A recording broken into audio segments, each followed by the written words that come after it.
Hey everybody, it's Father Barry. Today we're doing day 30, St. Joseph, Terror of Demons, pray for us. In the back of your book, page 323, they show some art images on this facet of Joseph's life. I think it's the most powerful one of the litany, don't you think? Here are the images.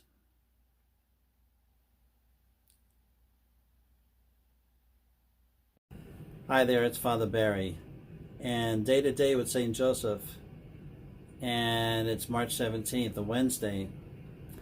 And it's St. Patrick's Day. And good old St. Patrick always comes right before St. Joseph on the calendar. Sometimes he overshadows Joseph in some parts because of the strong presence of Irish, at least along the eastern seaboard here. But thanks to the Italians, Joseph still gets a lot of favor. And even though Joseph wasn't Italian, he was Jewish, but the good Italians have taken a liking to Joseph. But I'd like to talk a little bit about the theme today, Terror of Demons. Pray for us. It's part of the ending of the Litany of Saints, one of the last titles. And so our author has you looking at that. So you would compare Joseph to Patrick. He was given the credit of getting the snakes out of Ireland. And really it's more of a spiritual story than just physical snakes. You know, the snake in the sense of the story of the Garden of Eden. When Patrick was introduced to Ireland, he was from Great Britain and he was kidnapped off the coast of Great Britain and taken to Ireland, where he's likely in County Mayo, maybe Antrim, and he's working there for years, stuck on the island, watching over sheep and protecting them from wild animals, and a lot of time alone. And Patrick does grow up with a Catholic faith. His dad was a deacon, actually, in England, and Christianity had got there at least 100 years or so before.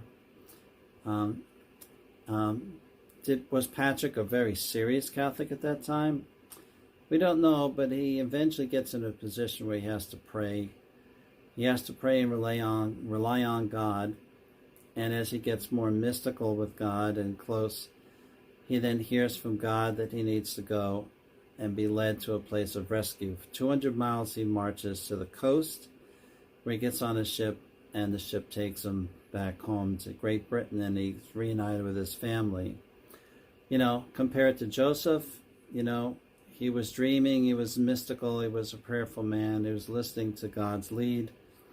And Joseph also, we hear him, being led to Mary, being led to wedding Mary, being led to understand that God was coming in the flesh, being led to Bethlehem, being led to Africa, being led from Africa to Nazareth, being led all along on how to raise this special child, Joseph. And Joseph's a very holy man, and Patrick was known as holy, and they had a reputation. Patrick was eventually a bishop, a priest, Joseph a layman, but they both had a special closeness to Christ, each of them. Whether in the Eucharist or whether in the flesh, there's a lot of similarities between the two. Sorry for shaking the phone a little bit. Maybe I'm just so excited for St. Patrick's Day. I decided not to wear anything green because this is Joseph's tapes and we don't want to overshadow Joseph, St. Patrick's always overshadowing Joseph on the calendar due to the spirit of the Irish. But thanks for the Italians and others who love Joseph, that makes sure he gets his due. Well, Joseph is the great saint. 5th century Saint is Patrick. He would have known of Joseph. He would have known of the example of Joseph. He would have appreciated what Joseph did for Jesus. In fact, he sees him as a patriarch, and he's really as a father of the faith.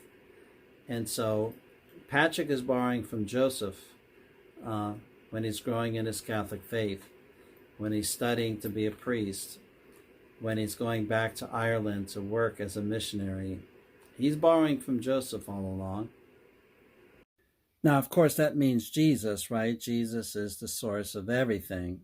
Joseph is living in the grace that the Son passes on to him. But we look at this book here, Terror of Demons, and it just says how powerful the intercession of Joseph is. Listen to the saints that you read this in your books. St. Francis de Sales, valiant and strong as the man who, like St. Joseph, perseveres in humility. He will be a conqueror at once of the devil and of the world, which is full of ambition, vanity, and pride. Okay? St. Thomas Aquinas. It is true that other saints enjoy great power in heaven, but they ask as servants and do not command as master. St. Joseph, by whose authority Jesus was subject on earth, obtains what he desires from his kingly foster son in heaven. There is a special relationship there. St. Augustine, what could Jesus Christ refuse St. Joseph, who never refused him anything during his mortal life on earth? True. St. Teresa of Avila, the Lord wants us to understand that just as he was subject to Joseph on earth, for since bearing the title of father, being the Lord's tutor, Joseph could give the child commands, so in heaven God does whatever he commands. But you understand it, the context of that, right? That Joseph isn't bossing God around, but that Joseph has a special place in God's heart. See, that's just it. Sometimes when we are looking to, win some favor with somebody, we might say, well, I know your brother, I know your sister, or here's a recommendation I have. And you say, oh, okay. But with God, he already knows the recommendation. We don't have to say anything. We just, hey, I'm coming through Joseph. I know, I see you are. That's fantastic. Let me honor your request. So I think this chapter, though, mentions Joseph in the most powerful way of all of them. I think this Terror of Demons title is just great to use. And today, Joseph as a model of fatherhood, okay, a model of purity, as the book mentioned, okay, a model of faith, okay. He really is somebody very special.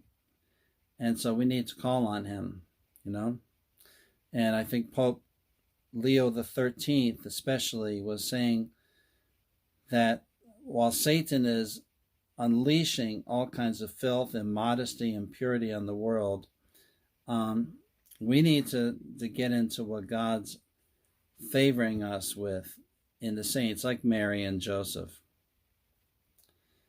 Well, I think you're convinced that this is the strongest title of Joseph, and you're praying your litany of St. Joseph, and you've heard this title over and over again, so cling to it.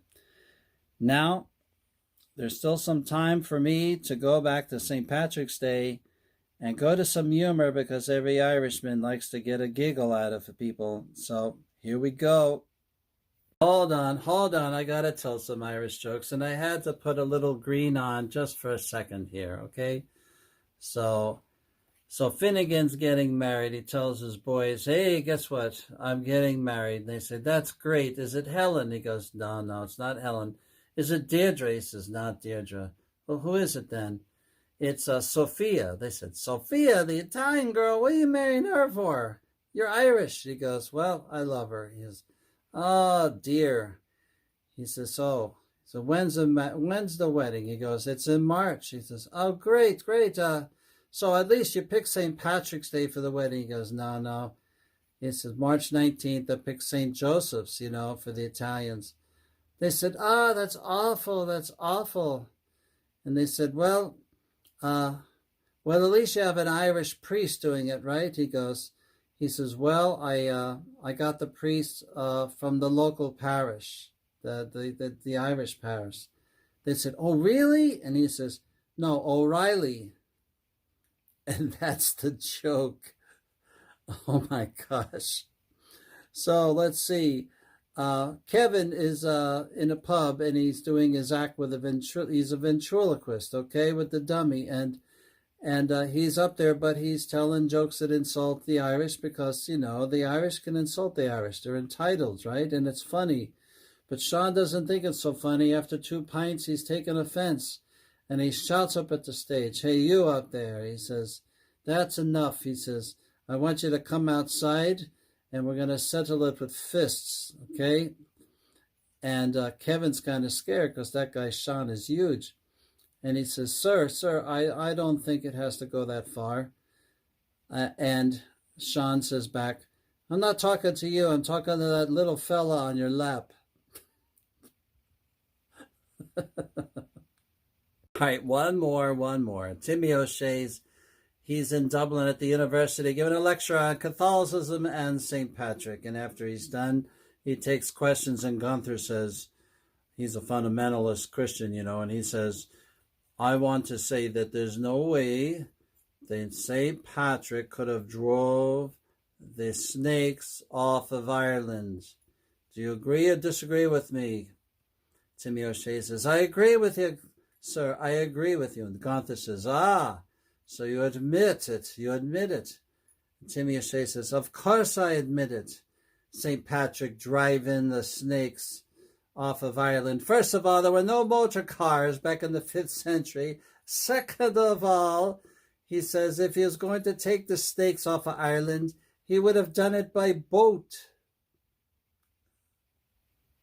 Well, I think you got the seriousness of this, and I wanted to balance a little bit with humor, and I guess I should have ended with a Joseph joke, not a Patrick one, because, we're trying to favor Joseph here. So Joseph is saying to Jesus, "They found all kinds of things of mine down on the earth, but never my hammer. I'd like to go down to Nazareth and get my hammer. It's probably still down there."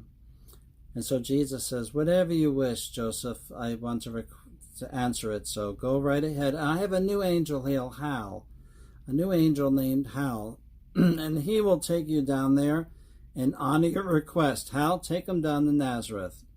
So Hal, the rookie angel, says, "Okay," and he goes down and takes Joseph with him. Okay, next thing you know, Jesus hears a prayer. Well, it's from Joseph. What's he praying? He's saying, "Jesus, I got here, and demons just fled the city left and right when I came. But some strange sights. There's McDonald's here and Burger Kings, and there's a lot of people walking around with a Philadelphia Eagles hat, and I'm kind of confused. I don't recognize the place." And then Jesus sends a message to Hal. "Hal, you took him to Pennsylvania, Nazareth, Pennsylvania. It's a mistake. You're supposed to take him to Nazareth, Israel." All right, with that, I think I'll leave, and tomorrow we'll be back with Day to Day with St. Joseph, and no more jokes tomorrow.